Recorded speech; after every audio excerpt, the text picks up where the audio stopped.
everybody, and in this video I have a simple question for all of you awesome people. Is going flawless in Trials of Osiris still worth it? It's actually a question that I get asked quite a lot in stream and also in comment section, and I get asked, is playing Trials worth it in general? So I thought that I would not only just give my opinion on the subject, but also ask you guys for your opinion, because that's what I really like doing on my channel, is finding out the community's perspective on an issue, because I don't just want to give my opinion and then you guys just respond to my opinion. I want us to have a discussion about our opinions. So I will say that straight up, playing Trials of Osiris is definitely worth it.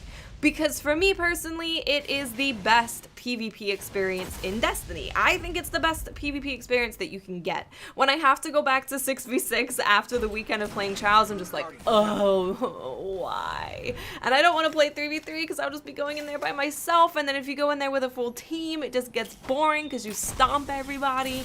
But Trials of Osiris offers something really different for Destiny. It offers the closest thing to competitive PvP which we have, which I know Destiny is not at a competitive state right now, I'm very aware, but Trials of Osiris is an organized team of 3 against another organized team of 3, so it is the closest thing to a competitive experience that we have, and I just really enjoy that about Trials. I enjoy playing it, I enjoy trying to get new shaders and the Scarab emblem, and I just have a good time playing Destiny when Trials of Osiris is around. But the question of is going flawless worth it in Trials of Osiris is definitely a totally different one, because you can just go into Trials, you can all use No Land Beyond and sidearms like we do sometimes. You can go in there and have fun with the game type, but going flawless is obviously you putting on your tryhard pants and doing your absolute best so that you do not get defeated and get kicked out of Trials of Osiris. But going flawless can only really get you one thing, maybe 2 if you're lucky, and that thing is going to be a weapon that's over 310. So if you're someone that has done the raid a lot and you have a lot of weapons that are over 310, then you might not really care about going flawless, because that's honestly the only thing that you can really guarantee getting from that flawless 9-0 chest is a 310 above primary weapon. So if you're someone that's sitting with a primary, most of your primaries are 316, 317, then you probably don't need to go flawless, because the likelihood of you getting a 318 and above is probably pretty small. Yes, it's possible, but I mean, does it really make that much of a difference to have a 317 weapon compared to a 320 weapon?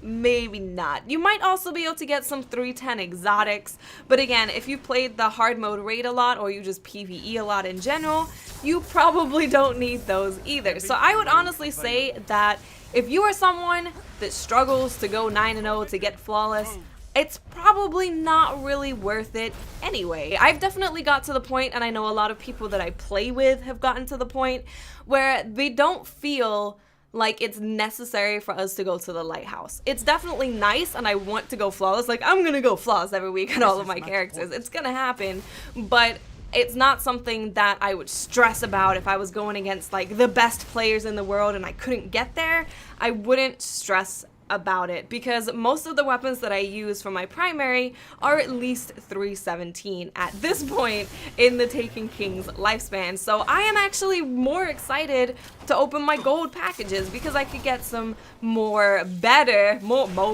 that's good English. I could get better Trials of Osiris armor, because some of them have like stats, weird stats on them that I just don't want. So I could get better armor.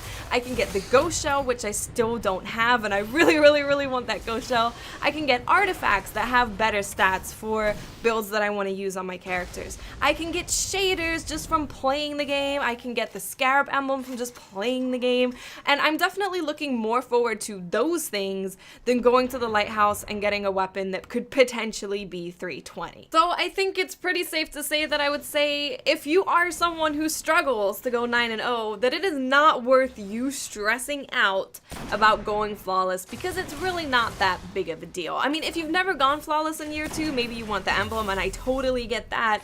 And I think that getting the emblem is worth it because if you're someone who likes to collect stuff like I do, I like to have everything. I just want to has everything. Then you will want to get that. And I completely get why you would really want to go 9-0 to get that. And I think it's worth trying to get 9-0 to get that emblem. But if you already have the emblem and you're like, you know what, this is too hard, I don't want to do it, I don't want to stress out. Maybe you don't have a set team that you can play with every week. Maybe you just don't have that many people around to play every single week. Or maybe you work a lot. It's not really worth stressing out about going 9-0 and getting to the lighthouse. Definitely be more excited about the shaders because the two new ones look super freaking good. And the scarab emblem looks really good. The ghost shell I really like. All of the artifacts look really cool. And the Trials of Osiris armor looks good. And I really like the perks that they have on them, like Angel of Mercy and Second Wind, etc. So I would definitely say the packages are more exciting, and just playing Trials for the end of game rewards are more exciting than going to the lighthouse and getting 9-0. So I hope you guys enjoyed this video. Let me know in the comment section, do you think it's worth it to go flawless in Trials of Osiris? And do you actually think it's worth playing Trials at all? Because I know for me personally, I just really enjoy it, and that's why I play Trials, because I just love it.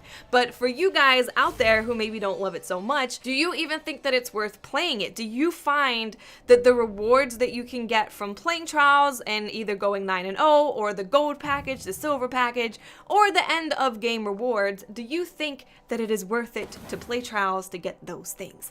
Let me know in the comments section, guys. I will be streaming later, so stay tuned for that, and I'll speak to you awesome people later. Bye.